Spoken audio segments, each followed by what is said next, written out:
Oke, Assalamualaikum warahmatullahi wabarakatuh. Bertemu lagi dengan saya Pak Giri di pembelajaran sejarah Indonesia kelas 10. Nah, di semester 2 ini kita akan membahas materi yang baru.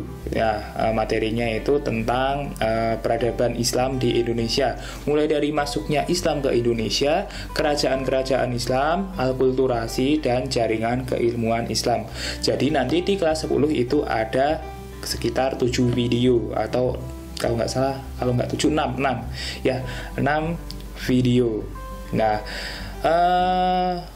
untuk lebih jelasnya lagi, mari kita simak penjelasan berikut tentang materi yang pertama, yaitu masuknya Islam ke Indonesia. Oke, sebelum menjadi agama yang paling banyak atau mayoritas di Indonesia, nah, Islam itu datang ke Indonesia sekitar abad ke-7. Terus ada juga yang mengungkapkan bahwa Islam itu datang di abad ke-15. Nah, Islam itu adalah salah satu agama yang diperkirakan datang karena adanya aktivitas perdagangan di Nusantara. Nah, para ahli sejarah itu memberikan 4 teori bagaimana proses masuknya Islam ke Nusantara.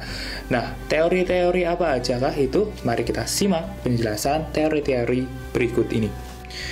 Nah, teori yang pertama adalah teori Gujarat. Nah, teori ini beranggapan bahwa agama dan kebudayaan Islam itu dibawa oleh para pedagang dari daerah Gujarat. Nah, Gujarat itu mana sih?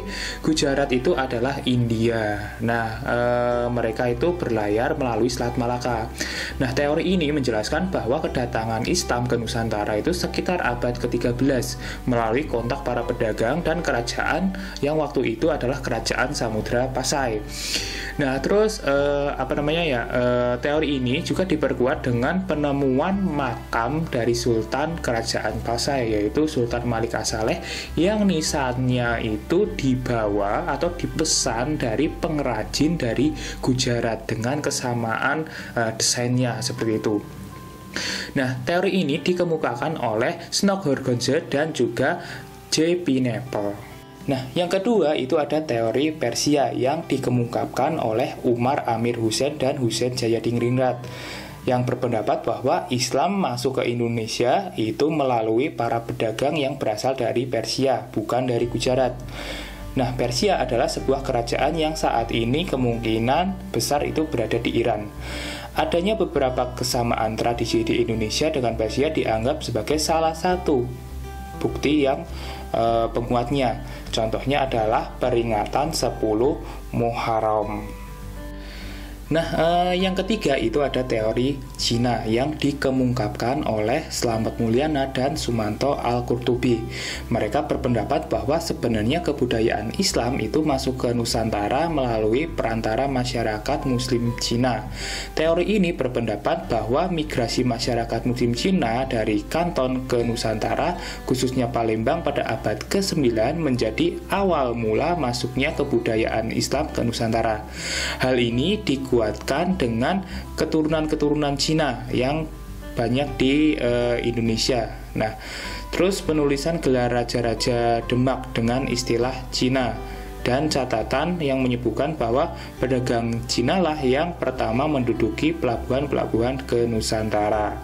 Nah, keturunan-keturunan Cina itu yang berkaitan dengan Demak, contohnya adalah Raden Patah, itu adalah keturunan dari Cina. Nah, yang selanjutnya atau yang terakhir adalah teori Mekah.